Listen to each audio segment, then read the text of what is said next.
Hi and welcome to the Football Podcast. You're listening to Raheel. On today's show, I've got Kafeel.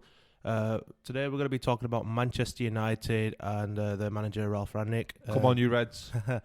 And see what the future holds for Man U. So, Kaf, thanks for coming on the show. No worries. So, Ralph's last two results, 1-0 against Palace and then drew 1-1 against Young Boys, Champions League. But, you rested your full squad. Didn't really need to play. You through to the knockouts. No need to risk. But I've asked a lot of Man U fans, a few friends and fam. They like the way that he's got them playing now, the squad. They see a difference.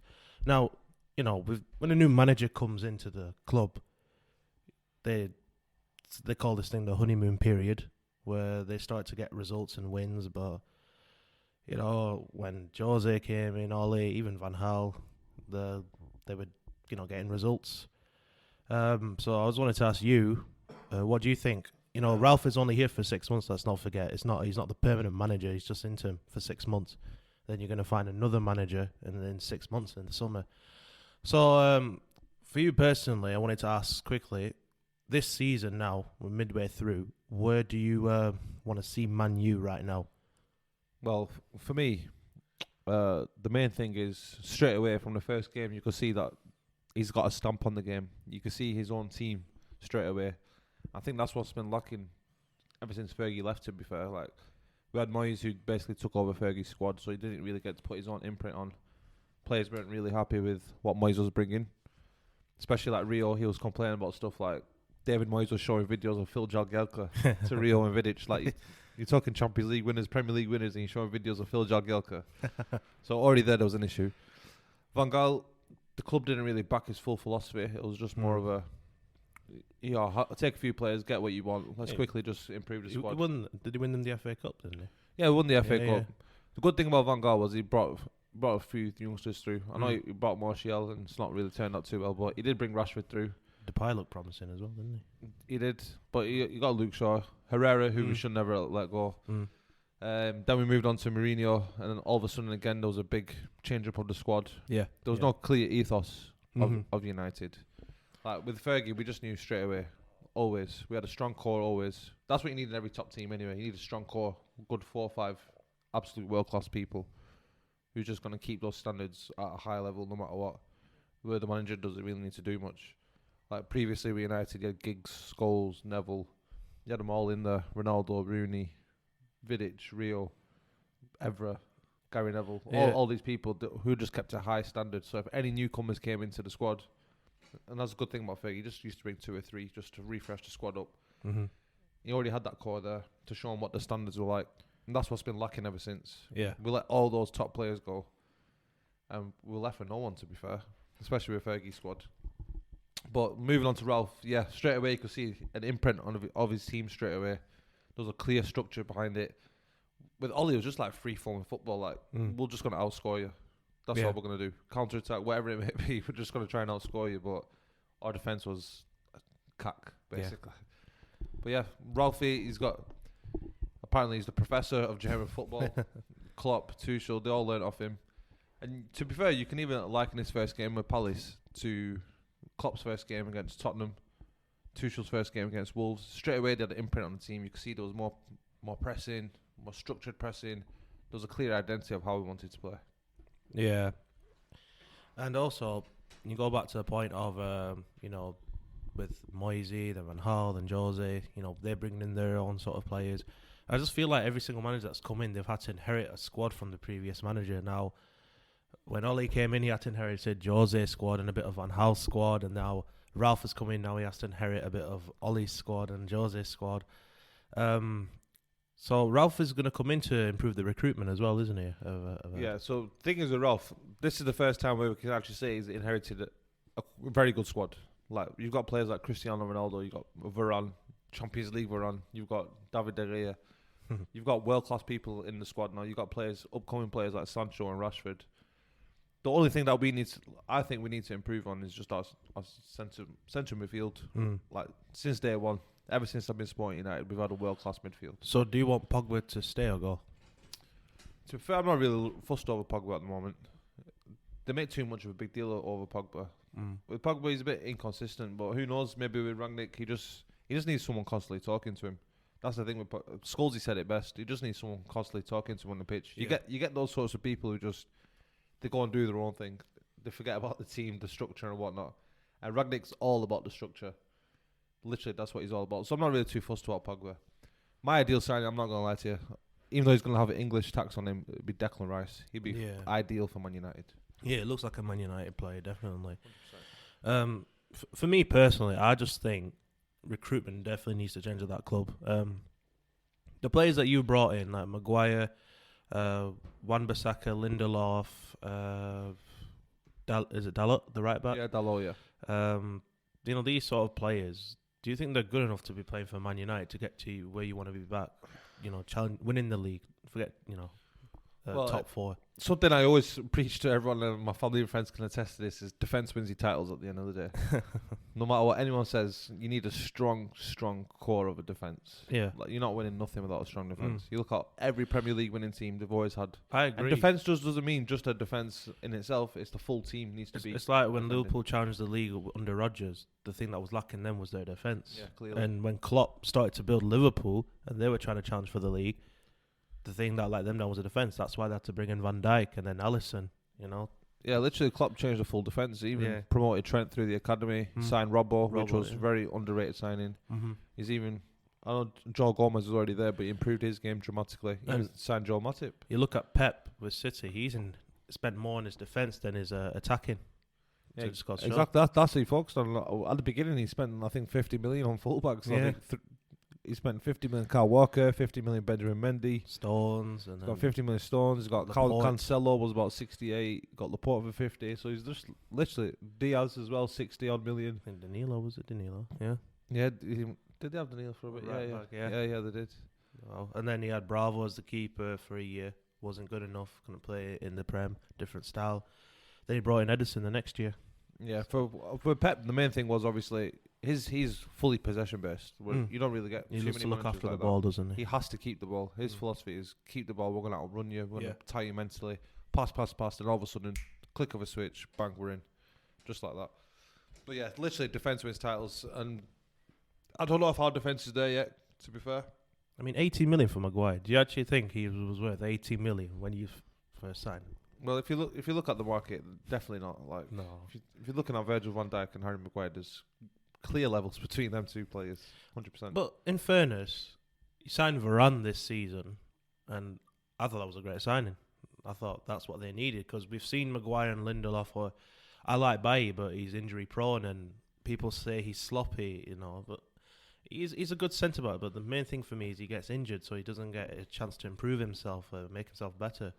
So when Varane came in, I thought you got a stability. You guys finished second last season, and you think you could improve it by adding, more players. So you've added Varane, and you brought in Sancho finally, and then Ronaldo just came out of the blue. But unfortunately with Varane, he picked up injuries during the first international break, and that left a bigger hole in the squad. And I thought it wouldn't really bother United that much. They've got experience, they've got talent. But it kind of did for me personally. I just thought when Varane got injured, well. Yeah, so the thing with United, well, every United fan will attest to this anyway. Last season, we finished second, but we didn't really put up a title challenge. Even though we did finish second, Liverpool were off it for the season. They had too many injuries. They just weren't on it together. Yeah. But every United fan would have told you at the end of last season, we need to sign two positions definitely needs to be upgraded. Central midfield, just to break up that McFred partnership, which could end up being all right under Rangnick, but still definitely needs developing. And centre-back. Now, we did sign Rafa Varane, but like I said, he's just not been fit. We just need to keep him fit. Yeah. And he'd be absolutely brilliant for us. Brilliant. Him and Maguire could actually be a good partnership, don't get me wrong. We haven't seen enough of it this season, to be honest. Exactly. Wan-Bissaka, good defence. See, Wan-Bissaka, he's a great one-on-one defender, but attacking. If the ball's coming from the other side, like a long ball or a cross, his positional sense is nowhere near like at a good level, even Premier League standard, to be fair. And he just needs to improve his game. That's what Rangnick's all about. That's what every United fan was crying out for. We could see it. Klopp, Pep, Tuchel, they were high-level coaches. They weren't just managers. All he wanted to kind of be that Ferguson figure where he was just looking over everything at the top, not running training sessions, just controlling stuff on a man management level. We needed a high level coach. Nowadays, you need a high level coach. You need to train that team up of exactly how you want to play. And obviously, Ollie wasn't doing that. And Ragnick is the professor, so hopefully he does put his imprint on this team. Yeah, so I think your expectation now is next summer now, isn't it? The next transfer window. Not the January window. I would say August is the more important window. Yeah, for transfers, but Yeah. I still see things are possible this season. Like, look, Tuchel, he came in, January, February. He still won the Champions League for Chelsea. That's the brilliant thing about Champions League. It's a knockout tournament and this one-off games. And when you've got Mr. Champions League himself, Cristiano Ronaldo, in your team, anything is possible. Yeah. You got Champions League Varane in your team, anything's possible. Yeah. In Champions League, you just need to make sure, like I said, defend well, score your goal. It's all about luck. You need a bit of luck, but as long as you got that strong defense, look how we beat PSG a few years ago. We have players like Pereira, on the pitch with McFred, with Lukaku, Rashford. I think Can't remember the Martial. full team. Martial was Can't remember the full team, but look, we just solid defense, scuffed a few goals, we were through against a great PSG team. Yeah. There was a good result that. The other thing I wanted to bring up with you is Roy Keane and Jamie Carragher. They had a bit of a debate a couple of weeks ago about Ronaldo. I love them too. They're the best. So Jamie just believed that. Why did you guys sign Ronaldo in the first place? Like, what was the point? You bring Ronaldo in to win things now. Champions League, Premier League. Then Roy goes, no, he's here to win the FA Cup. He's here to win the FA Cup. The Man United are not good enough to win the Champions League or the Premier League. They need to improve. Then Jamie's like, well, why did you sign Ronaldo for then? What was the point bringing in Ronaldo? You should have just, not bring him in. I just thought, Jamie, just honestly. Personally, I think every team in the world would have signed Ronaldo this summer. Like, you got to sign Ronaldo. It's Ronaldo at the end of the day. You'd saying he's 36 or whatever, but he just finished the Euros tournament. He was top scorer. And I think he only got to the round of 16. He gets to the quarterfinals and he finished as top scorer. Like, this is Cristiano Ronaldo we're talking about. The only reason he didn't join Man City was because he used to be a Man United player. If he didn't grow up with United, he probably would have gone City and he would have bagged in probably double the goals he's going to score for us this season. Of course. But you just look at the Champions League. He's the one who's just got us through every single match. He's the one who got us all the points. It's Cristiano. That's what I'm saying. He's Mr. Champions League. Like the Atlanta game and the Villarreal games, last minute goals. If Ronaldo wasn't there, who else would you see scoring them? He's the one who just put us through. Was it Villarreal away? He's lobbed the keeper. He's put us through from that long range. Exactly. Atlanta, Villarreal, even not last minute Old Trafford, but it was late 80s minutes. Yeah. This is Ronaldo. With Carragher, I understand Carragher. He's focused on the clock way now because don't get me wrong, even for United fans, we'd probably want to play like Liverpool more than anyone. Personally, I'm more of a Pep Guardiola fan, but Liverpool, they just bring a different sort of intensity to the game. And that's what United always used to have under Fergie. We just camp teams into that box non-stop. We wouldn't even let them get out of their own half. Yeah, so... What was the question again? What's the question? It was about Ronaldo. Yeah, so Cristiano, yes, for me, absolute no-brainer, especially for the fee that, was it 20 million quid over 3 years, like over 4 years? I think we're paying like £4 million a year. I can't remember, but it's something ridiculous. But what I like is, so Carragher doesn't think Ronaldo should start, he shouldn't have brought him, but you need leaders in that dressing room. And, there's no one there in that dressing room that knows what it takes to win things. Yeah, Pogba's won a World Cup, exactly. But, Ronaldo's won nearly everything you can imagine. And that's where I go back to what I said at the beginning. You need that core of players, high-level players, that when people come in, they know the standards. It's like when Ronaldo first joined United again, when he returned. All the players who watched him, when they went out for a team meal, they waited to see if he's going to get dessert. He didn't end up getting a dessert, so none of the team got the dessert. It just shows the standards, the levels. Exactly. This is what you need to do to be able to stay at the top, and that's what we need more of. And I hope this helps like the Greenwoods and Rashford's. Rashford is in his late age, but it's not too late. Greenwood's got bags and bags of potential. Greenwood has the potential to be United's best ever academy player. He can even go above Ryan Giggs for me. He doesn't, like Ragnick said, he just said it after the Young Boys game. He just needs to improve physically, be more of an athlete. You can see he's a bit wiry. He's proper Van Persie like. He's very wiry, but if he builds, because the game's gone to a more athletic level where you just need to be fast paced, you need to be agile, you need to be a serious athlete. Now, to play in today's game anyway, especially 10 years ago, maybe you get away with it. But to play in today's game at a high level, to win Champions League, Premier Leagues, you need to be a full team of athletes. Mm. And just going back to that Ronaldo question, even Liverpool, who are probably the highest intensity play team, they will take him. No. You try and tell me Liverpool fans wouldn't replace Firmino with Cristiano? Come on. Honestly. Don't get me wrong, he doesn't fully press, but if you actually watch United play, he does press. It's not like he stands around like Berbatov. Yeah, exactly. I just feel like, like Roy said, you have to work around a superstar. Like, when he played with Cantona, you had to work around because this guy will do his job. He will bang in goals for us. He will get us winning leagues and getting us trophies. Sorry, I was about to say, I think the last time Lionel Messi pressed it wasn't even with the Luis Enrique team, wasn't fully pressing. It was with the Pep Guardiola team, and we're talking like 2011 here. That's about 10 years ago. Messi's not a presser. There's too much made about this pressing stuff, but at the end of the day, it's just about You always have to press. It's just about being touch tight with your man, Yeah. being in a structure, being with the lines, Or being at the right place at the right time. That's what gives Ronaldo credit. He's at the right place at the right time. And just don't let the other team break through your lines as easy. Mm. Like Liverpool do that the best, and City do that the best. They just don't let the teams get through the lines, especially centrally. They let you go out wide, but they just won't let you break through the lines. They're always there on that next line, ready to pounce. Yeah. So, we talked about Ronaldo, and we talked about Ralph. So, the last thing to discuss is the rest of the season. You didn't give me an answer on that bit. What's the question? The question: where do you see the rest of the season? Do you think you'll win the Champions League? Do you think do you think you'll finish in the top four?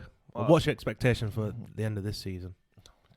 To be honest, expectation is just at least make Champions League, get into the top four. Now, it'll be a disaster if we don't finish in the top four, for me personally. If you got Mr. Champions League and Champions League Varane in your team and you're not making Champions League, something's wrong. Yeah. So definitely at least top four. Try and push up as high as you can, obviously. Champions League, I want a good run. I want to give a good go at this. I mean, to be honest, anything's possible. This is not crazy, but you probably could go for the Champions League. You probably could. You could. I don't disagree with you on bit there, to be fair.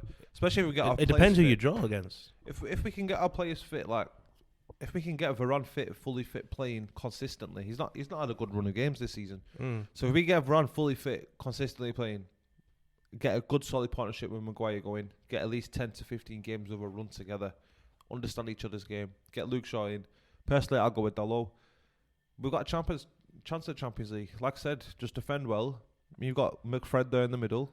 You've got players like Sancho, Bruno, Rashford, Greenwood, Pogba, and all behind Ronaldo, with even Cavani. And as we've seen, upsets can happen in this competition. That's what Champions League's all about at the end of the day. You just need a bit of luck sometimes. Like I said, I'm not ruling us out for Champions League. I know there's better teams out there. You City, you Liverpool, you Chelsea, you Bayern Munich. Therefore, even I'd put Madrid up there as well, to be fair. You got those five as the favourites for me. But like I said, anything's possible in Champions League. Like who thought Chelsea would have beat City in the final? They did well, Chelsea, in that final. Next summer, we know Ralph is leaving. Well, he might not though. He might not. That's the thing. So he might stay on as permanent manager as well. Yeah. So he's done this previously at Leipzig. So he was still in. Technically, what was he? I think the sporting director of Leipzig and the manager. So basically, he still could advise. He could go on the board level and still have the meetings with him, and he'd help him in the search of the new manager so that they could stick to the ethos of the club, which is key. Stick to the way, not 100% the way they're playing, but the ethos of the club, whatever it may be. Now, he's recommended Leipzig, I think, twice to say, there's no other good manager out there. I'm going to carry on managing the team. And they were happy to do so. But would you want Ralph on as your permanent manager? Let's see how he does. Like, honestly, I'd personally keep him on. I'll to put your stamp on a game after one match. But if Poch or someone like that, or the Ajax manager, Ten Hag, if they're available, I don't think Ajax would ever sack him because Ajax have been playing brilliant. No, he's only got 1 year left in his contract, so you can buy him out. If those are available, would you take them? If they were available, for me, Poch, I'm a fan of. I don't know about Poch because he's still got that brilliant PSG team you could ever ask for, and they're still trying to find consistency. Yeah, but so did Tuchel. Yeah, he just didn't have Messi, but He's still a brilliant team. He's PSG don't have a squad, do they? They just have a starting 11.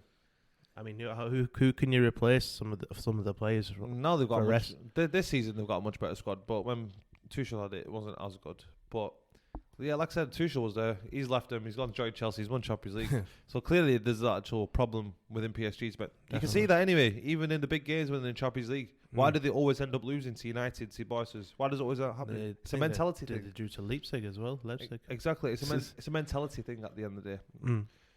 So Poch, I'm not too sure if I would take Poch. Ten Hag, I would love to take. Absolutely love to take. But it just depends how good Rangnick does this season. So if Rangnick, say if he wins the Champions League, he has to stay on. Or if he gets to like a quarters or semis or semi-final. Not semi. We'll see if he gets us playing well as well. That's the main thing for United. When we go to Old Trafford, we want to get off our seats. Fergie used to buy players just to get us off our seats. Yeah. We hardly get off our seats nowadays. Sometimes we do when Greenwood's got the ball. We don't even get off our seats when Rashi's got the ball nowadays. No. Sancho's got the ball, we do. When Ronnie's got the ball in around the box, we definitely get up off our seats. But we need people to get off our seats, man. Honestly, and that's what Rangnick hopefully is going to instill into a team that we actually enjoy going to watch. And the past 8 weeks has been horrific, man. Honestly, it's just such boring football. You don't know what's going to happen. We pull a goal back. You think we're going to go at him. Do you think that's down to the players as well as Ollie? No, 100%. It's always down. It's always down to the players at the end of the day. But it's up to the manager to get the best out of the players. To instill the confidence in. It's a mentality thing. It's like when you played against Liverpool, you lost 5-0. Thanks for that. I just thought they didn't even want to try. Like they just wanted, we can't be bothered. Just don't really want. Honestly, that was felt like shocking, it. yeah, It felt like it. It was just so easy for Liverpool to cut through us. And then, not to say Ollie was the bright guy for the job. Ollie did bring this upon himself, but I just feel any world-class manager that comes in and manages your squad, they're gonna struggle because of the way the dressing room is. What was key for me, especially referring back to that Liverpool 5-0, was how easy it was for Liverpool to score those goals. They were cutting through our team. Now, Klopp will probably one of the best managers in the world. As soon as Rangnick was appointed as coach, he literally said, United are going to be way more organised now, straight away. So clearly it showed that when he was, when his team were watching games of United and seeing where our weaknesses were, he clearly saw that we weren't organised. That's the first thing he said. They're going to be a lot more organised now. And there's going to be a great structure behind it. Hopefully, great structure behind the team. Gegenpressing came from this guy. Tuchel, Nagelsmann, Klopp. Ralph Hasenhov. They've all learned Southampton off him. manager, Yeah, they've all learned off him. It's his way of playing football. Why do you think the Germans are so good? They've all learned off his way of playing. And I just think, personally, I don't even know about the Ed Woodward thing as well. He's resigned, but he's still there, isn't he? Yeah, so I think he was meant to resign in this April coming or something, but I don't know. It was on the news that he's stepping down as thingy. God knows. He just needs to go, doesn't he? He does. Unless you just create a role for him where you're just literally dealing with the business and finances side and let somebody else, like Rangnick, deal with the footballing side, or let Rangnick choose the footballing people to deal with the footballing side. I know they got Fletcher and John Murtagh or something, but you need football people like Rangnick's up there.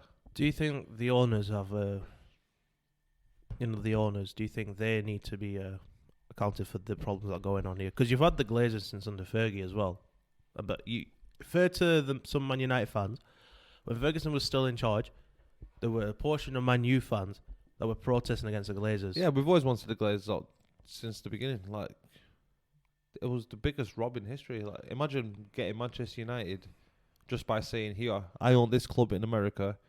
if I basically lose all the money for United and go bankrupt, this is my guarantee. You can take the club off me, the bank."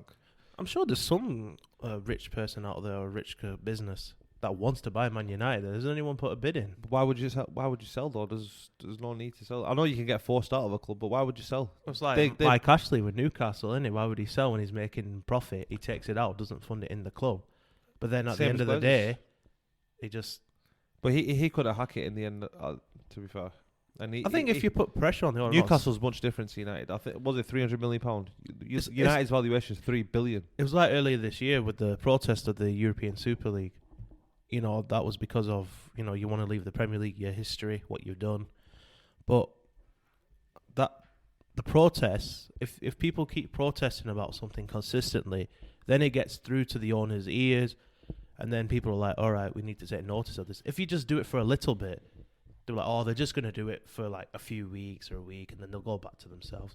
Like Arsenal fans do sometimes with No, the but we've done some real big protests. The yellow and green Scott. We literally created a new football club, Newton Heath. We created a new football club because we just didn't want to support this team anymore. Huh. Because we didn't want the Glazers. We had a huge protest. We had the yellow and green. We had this. David Beckham holding the yellow and green scarf. Oh my god! So if the Glazers, they're not going to go until they want to go. So imagine you've bought a business for £500 million and you've not even put a single penny into it. Yeah, You just basically said to the bank, "You're paying for it because I've got this other club. So this is my guarantee." yeah. So they've took this massive loan out for £550 million. But you would definitely want new owners, wouldn't you? 100%. You would definitely want new owners. 16 years later, the club is now worth $3 billion. So you've 6 times up your money without even pulling a penny out of your pocket. Yeah. Now, in those 16 years, they're still taking dividends out of the company. I think they're all taking at least £20 million each. And they're increasing the debt of the club. So, yeah, definitely Glazers out. I think they've spent £1 billion of interest or something over the 16 years they've had it. Now, imagine where that £1 billion could have gone. It could have gone to Old Trafford, could have gone to the training stadium, the academy, onto improving the first team But squad. do they not realise, this is what really annoys me about some football owners, yeah? You could make more money than you're possibly making if you win trophies, if you do well in the league. Like if it's like when a championship team gets brought to the Premier League, they get 100 million or something like that. Yeah, which is 200 million. 200 million, you'd be buzzing. But I just get annoyed when owners don't realise if you put some effort into a football club and then you're challenging for trophies, the rewards they're endless. You're doubling than what you're currently making off probably the commercial standpoint, anything. And why would you not want to do that? I just don't get it. Like Man United could easily be challenging for the league if they invested properly, if they give the right backing. Like, with Klopp, even with Pep went up to the owners like, I need this, I need that, I need this, I need that. He spent $1 billion for God's sake. To be fair, Mourinho wanted the same thing, but Yeah. Mourinho just didn't end up in the third. That's when they let him down, truly. So he finished second, which he claims is his best ever achievement. I still don't understand that one. You won a treble, for God's sake. But so Mourinho in his third summer, he's clearly everyone in the whole world knew that United needed a centre back at the time. We had Chris Smalling, Phil Jones, Yeah. then we had Bailly, Uh-huh. maybe Lindelof, but obviously they weren't up to the standard of United. Yeah. He asked for a central defender and they gave him Fred. Don't get me wrong, I like Fred. But they give him Fred and then they give him Dalot and then they give him Lee Grant. Where is the centre back? Where's the centre back that Jose is crying out for? This is Mourinho. This is the guy who's basically the king of defending, him and Simeone. If you're not giving him a proper centre back, then how's he going to win? He actually wanted Maguire as well. I think he wanted Harry Maguire. Yeah, and something I like that. think we could have got Maguire for 45 million or 50 million that summer as well. They wait 1 year and it goes for 80. I don't get that. But the funny thing is that January, when Edward would offer Jose the extension, why would you give him the extension? I don't get it. To Mourinho. Yeah, Edward would give him that extension. At the end of the day, obviously his CV speaks for itself, doesn't it? I mean, he's managed Madrid, he's won league titles. Jose must have said to Edward, "You're going to back me in the summer, aren't you? You're going to give me Yeah, what I want." 100%. Otherwise, Jose wouldn't have signed that contract. So what was the point offering him another? A bit silly, especially when you know that every single club Jose's been at, it's been 3 years. He's been at the club, he's not been there longer, so I don't know why he decided to offer him such a big deal. Good on Jose for taking the payout, but yeah, didn't really back him. They backed Ollie, I'll give him that. They backed Ollie, they gave him plenty of money to spend. Just that central midfield was missing this summer. If you go on every United fan page on Instagram in the summer, you would have seen our ideal signings. It would have been Sancho, Varane, Declan Rice, and Haaland. Yeah. 2 of them we got. Haaland, who knows what can happen in summer. I still love to take Haaland. Do you know what's sad now? This is honest. Like, you're Man United, as you said. You're supposed to be linked with big players, like Mbappe, Haaland, as you said. Maybe Harry Kane. I'll throw him in there. But I'm not saying other clubs around you are bigger. Never ever. But they've got. I don't know what it is. Like Man City will never be a bigger club than you ever. but because they've got that financial backing and power, and they've already got a stable team, I just feel like they'll choose Man City over Man U. You know, I mean, Sanchez didn't, did he? Alexis. but how well did that Harry go? Maguire didn't. How well did Alexis Harry Sanchez Maguire signing go? didn't. Come on. Pep rates Harry Maguire. He clearly wanted him. But nah, if, say for example, Haaland, I'd be very surprised if he chose City over United. But the thing is, I think he would, you know. I honestly don't think he would. Haaland, the only team that you'd choose over United is Madrid or Barca. And that's if you're South American. I think or players want to go to teams that European. are doing well in the league, that, you know, Why would you not want to join United or when you got Cristiano Ronaldo on the team? because, you know, you just see where Man United are in the league, and you just think, freaking hell, they're in a... But I know you got Ronaldo, don't get me wrong, but they just feel like they want to be in Honestly, a team that's already ready to compete. If I was in the recruitment team at United right now, I'd be on the case right now saying, get me 2 central midfielders, sell a few people. So my ideal summer would be Declan Rice, Jude Bellingham, and Erling Haaland. I'd get those 3 people in. I'd try and sell a few, raise up a few cash, and just bolster the defence a tiny bit extra as well. Maybe just sign a young upcoming defender who's about 18. But yeah, that would be... Get Jude Bellingham is a must. Every team in the world probably wants Jude Bellingham. Oh, definitely. And he's the new Stevie G for me. Probably going to be even better. It's so like who knows? Dortmund asks for crazy prices as well these days. I mean, for the Sancho, then you have to negotiate with them thinking, no way, I'm not paying that. They're trying to rob football clubs for players, you know, paying more than they are. That's Dortmund for you. That's what they do. Like a bit like Monaco in that sense, where maybe I'll put Porto in there. They find the ideal youngsters always. They'll always sign him. The upcoming youngster, they've always got their hands on him, and they'll just sign him for a big fee. They're just brilliant at it. That's what they do best. Honestly. Well, I think that's all the time we have for today. Thank you, Kaf, for coming on the show. Appreciate it. But before I go out, I need to tell you guys about Buzzsprout. Basically, Buzzsprout is an American company. They have a website. You can check it out, buzzsprout.co.uk, or wherever you are in Europe listening to this, just check the Buzzsprout website. They're a podcasting host website. So what they do is they upload your podcast episodes to platforms, you know, like Apple Podcast, Google Podcast, Spotify. So they put it on the biggest libraries. And they also give you monetization in terms of they give you data. They tell you how well your podcast is doing in some sort of areas. So they give you statistics so they give you the continents, so Europe, Asia, Africa, and they show you how well your podcast is doing in those certain continents and which country is listening to it the most in that continent. And funny enough, they actually tell you what device people are listening to it on the most. You know, your phone, tablet, PC. And basically, they get you out there. They get you out there to a big audience. And, you know, if you mention them in your show, they'll appreciate it, and they'll look to do business with you. So make sure you check that out, guys. Buzzsprout. If you're ever thinking about getting into podcasting or you want to do a podcast, definitely check their website out. They're very helpful. They have a YouTube channel. If you're struggling on anything about podcasting, just check their YouTube channel out. They've got videos on how to set up equipment, how to upload, etc. And, you know, they have 24/7 access to workers, communication, if you're struggling for anything. So definitely check it out. Okay, everyone. See you later. Take care. Bye.